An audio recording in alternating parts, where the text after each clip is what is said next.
Merci Monsieur le Président, chers et chers collègues.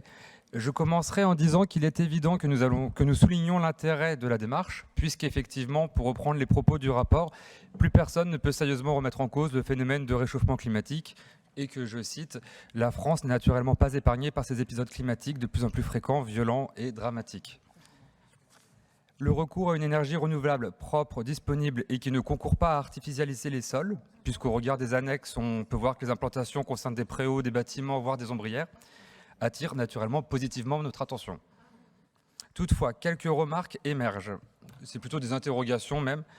Donc, le programme s'intitule « Grand plan solaire Côte d'Or » et dans le tableau en annexe, nous retrouvons des collèges, des bâtiments départementaux, mais il n'est pas fait mention des établissements médico-sociaux et des EHPAD. Qu'en est-il à leur sujet ?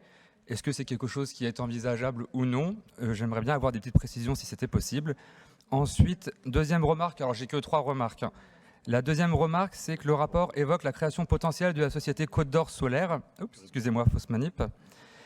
Société au sein naturellement de laquelle le conseil départemental sera amené à être représenté.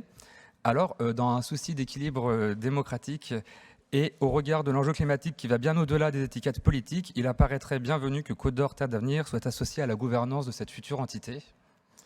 Et ma troisième et dernière remarque, enfin, je me permettrai d'ajouter que même s'il s'agit d'une mise en conformité légale, le champ lexical du rapport semble traduire une certaine démarche volontariste qui serait toutefois bien plus perceptible si on pouvait bénéficier d'une vision prospective qui s'inscrit dans le temps avec des objectifs et des moyens bien définis, en soi un peu plus de précision.